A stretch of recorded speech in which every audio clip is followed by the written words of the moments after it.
My name is Dr. Fevronia Christodoulidi. I'm a senior lecturer in Counselling and Psychotherapy at the University of East London within the School of Psychology, and I'm teaching on the BSc Counselling program alongside contributing to some of the postgraduate provision.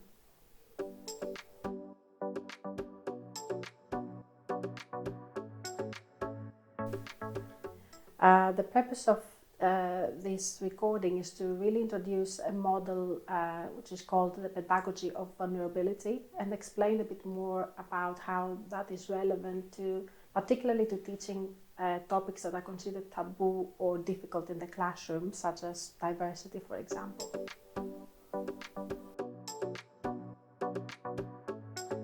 So coming back to teaching through the pedagogy of vulnerability on taboo topics, it is often known that some of these topics, for example, around race-related dynamics or issues around gender or ableism or anything that has to do with identity characteristics, is often avoided in the curriculum because it raises feelings of shame, anger, or guilt. So we try to find ways to actually for the educator to model something of themselves, that the students are encouraged to do the same. So what does this look like in the classroom?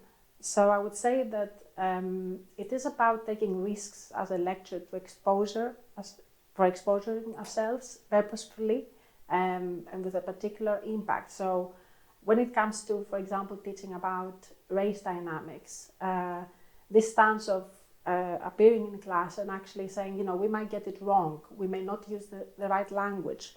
Some people may feel offended or some people may feel uncomfortable, but we still need to have these discussions in order to make a difference. So by taking that risk, rather than appearing there as an educator and having the persona of authority alone or knowledge, that doesn't really facilitate the dialogue. Whereas I have found that when I take risks to be open about myself, so my struggles with these topics, then contextualize it in societal constructs and model how we can reframe it and how we can access these ideas, then that kind of act of courage which comes with being vulnerable encourages something similar in the students. So we actually have these conversations very bravely.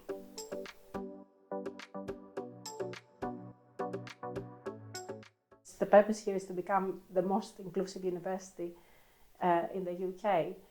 It is important that our students, who tend to be representing different communities that are across races, religious, ethnic and cultural backgrounds, it's important for the students to feel that we discuss the issues that concern them. And actually, at a time where there's a lot of global crisis, it's important to be alert to the fact that we are not discussing only the issues that affect us, but we actually dive into these issues and make a difference collectively.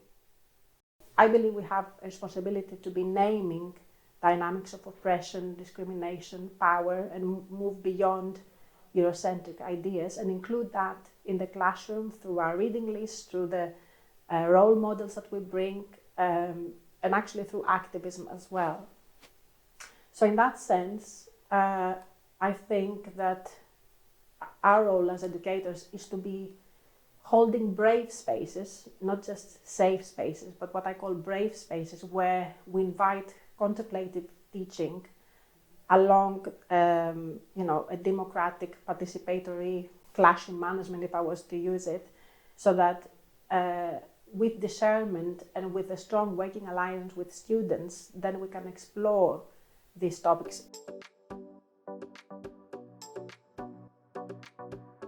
I have received very positive feedback through teaching in that way. I had students sending me messages or coming to me in class saying how moved they have felt about me opening up with how I personally struggle or how I see that in my work, rather than giving them just the content that would lead to them intellectualizing about the topic rather than actually getting into the exploratory part. So I had comments where students told me that they felt very moved by my style of teaching, or that they feel that they are seen and heard, and they feel very validated. So that gives them in a positive mindset to then engage with the studies in an environment where they feel that there is values that they aspire to have.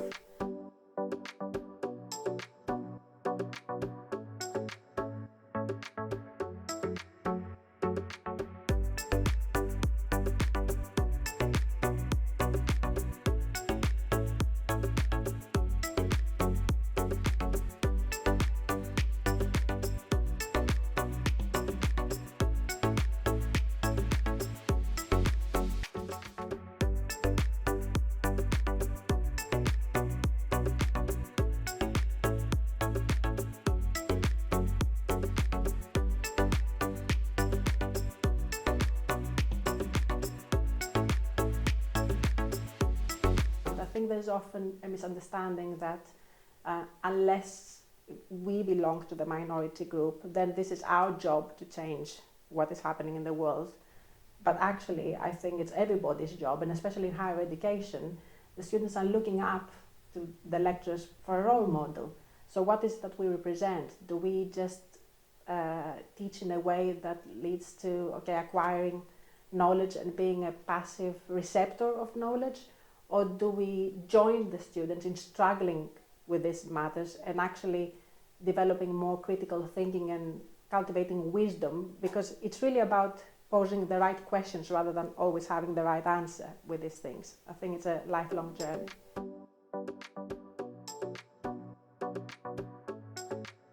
Because I think that is also a phenomenon sometimes, that we become spectators to a problem because it's far away or it's not us there. But then change doesn't happen. We need to join in, and I think that as lecturers and, as I say, role models in higher education, we have a role to play in taking those risks, tentative risks that are contained, that, as I said, they highlight ownership and respect, but we're still having these conversations rather than hide it away because it's difficult.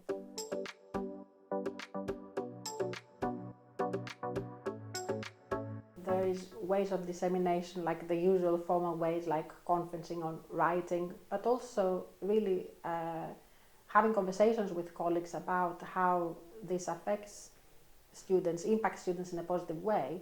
And also it's a response to student feedback, that if that works for them and they seek this kind of relationships, then, perhaps it's about demystifying some fears that lecturers or educators may have in adopting this style, because it does mean that they will invite certain projections or certain criticism, or they will expose themselves in ways that they, it is a bit out of the comfort zone. But that can be, as I say, there can be some discernment in that, because it's not a random exposure I'm talking about. I'm talking about purposeful one that is well thought and is relevant to the topic that we are teaching. It's not just about sharing our stories. But just to make a link to that, by sharing our stories, then we create what is called the lived curriculum in the classroom. So then the stories of the students, and we often know that UEL attracts students of all demographics, and also sometimes they're the first who went to university, which is really honorable and something to value. So then by empowering them through validating their experience, that gives them that positive energy to actually engage, and it links to student retention and progression, to widening participation, and all these drivers that the higher education sector has.